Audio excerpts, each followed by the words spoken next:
First അറ്റംപ്റ്റിൽ തന്നെ എനിക്ക് OET score ചെയ്യാൻ പറ്റി. ഈ അക്കാഡമി ചൂസ് ചെയ്തിട്ട് എനിക്ക് ഭയങ്കര സന്തോഷമുണ്ട്. ഇത് അനേകായിരം നഴ്സിംഗ് വിദ്യാർത്ഥികളുടെ വിജയാനുഭവം.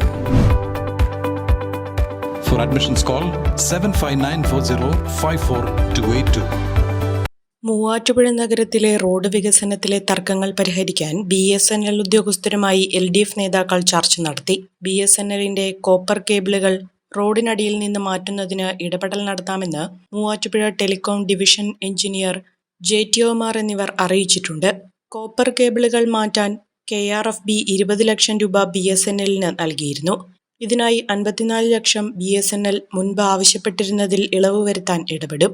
ഇതിനായി പവർ ടെലികോം കോർഡിനേഷൻ കമ്മിറ്റിയുടെ അനുമതി ലഭിച്ചാലാണ് കേബിളുകൾ മാറ്റി KSEBക്ക് പുതിയ ലൈനിൽ വൈദ്യുതി വിതരണം നടത്താനാകൂ. കേബിളുകൾ മാറ്റിയില്ലെങ്കിൽ വൈദ്യുതി പ്രവഹിച്ച് അപകടാവസ്ഥയുണ്ടാകും. റോഡ് നിർമ്മാണത്തിലെ പ്രശ്നങ്ങൾ പരിഹരിക്കാൻ BSNL ഉദ്യോഗസ്ഥർക്ക് മാത്യു കുഴൽനാടൻ MLA ഇതുവരെ അറിയിപ്പ് നൽകിയില്ലെന്ന് നേതാക്കൾ ആരോപിച്ചു. ഡിവിഷൻ എഞ്ചിനീയറുമായി സംസാരിച്ചപ്പോൾ ഞങ്ങൾക്കൊരു കാര്യം ബോധിപ്പിച്ചു.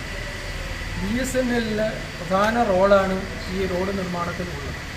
പക്ഷെ ആ പ്രധാന റോള് വഹിക്കേണ്ടുന്ന BSNL നാളിതുവരെയായിട്ടും യാതൊരുവിധ ചർച്ചകൾക്കോ അവരുടെ വിഷയങ്ങൾ കേൾക്കുന്നതിനോ MLA എന്നുള്ള തരത്തിൽ ശ്രീ മാത്യു കുഴൽനാടൻ നടപടി സ്വീകരിച്ചിട്ടില്ല എന്ന് ആണ് ഞങ്ങൾക്ക് മനസ്സിലാക്കാൻ കഴിഞ്ഞിട്ടുള്ളത്.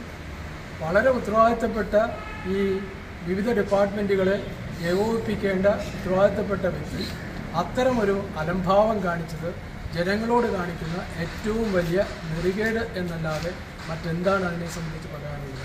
എല്ലാ ഡിപ്പാർട്ട്മെൻറ്റുകളിലെ ഏകോപനം നടത്തേണ്ടതിൻ്റെ ഉത്തരവാദിത്വം യഥാർത്ഥത്തിൽ ജനപ്രതിനിധി എന്നുള്ള തരത്തിൽ MLAക്ക് തന്നെയാണ്. അത് നിർവഹിക്കാത്തത് കൊണ്ട് തന്നെയാണ് ഈ റോഡ് നിർമ്മാണം ഇത്രയും അനന്തമായി നീട്ടുപോകുന്നത് എന്ന് പൂർണ്ണമായും ബോധ്യപ്പെട്ടില്ല. പ്രതിസന്ധി പരിഹരിക്കാൻ BSNL, KSEB, KRFB, പൊതുമരാമത്ത്, റോഡ് വിഭാഗം എന്നിവരുടെ യോഗം ജനുവരി 17 രാവിലെ വീണ്ടും ചേരുന്നതിനും തീരുമാനമായി. BSNLും KSEBയും വാട്ടർ അതോറിറ്റിയും PWDയും യോജിച്ച് നീങ്ങിയാൽ മാത്രമേ ഈ പദ്ധതി പൂർത്തിയാക്കാൻ കഴിയുള്ളൂ. അത് സംബന്ധിച്ചാണ് വിശദമായിട്ട് ചർച്ച ചെയ്തത്.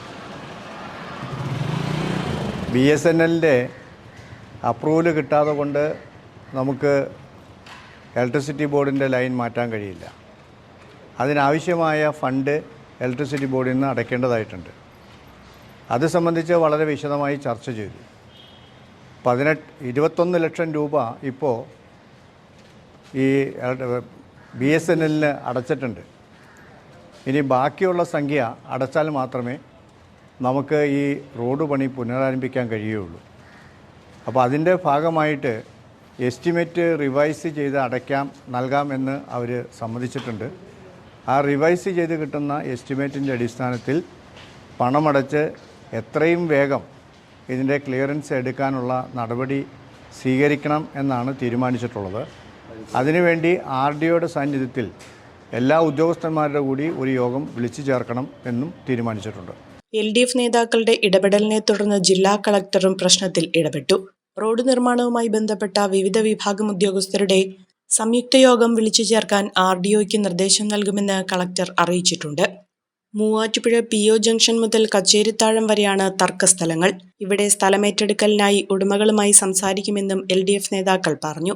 LDF നേതാക്കളായ PM Ismail, Babu Paul, Aneesh M Mathew, UR Babu, CK Soman, MN Murali, KG Anilkumar, PB Ajith Kumar, VA Jafar Sadiq, George Vettikuzhi തുടങ്ങിയവരാണ് ചർച്ചയിൽ പങ്കെടുത്തത്. കുറഞ്ഞ ചെലവിൽ അത്യാധുനിക ആരോഗ്യ പരിരക്ഷ MCS ഹോസ്പിറ്റൽ മൂവാറ്റുപുഴ.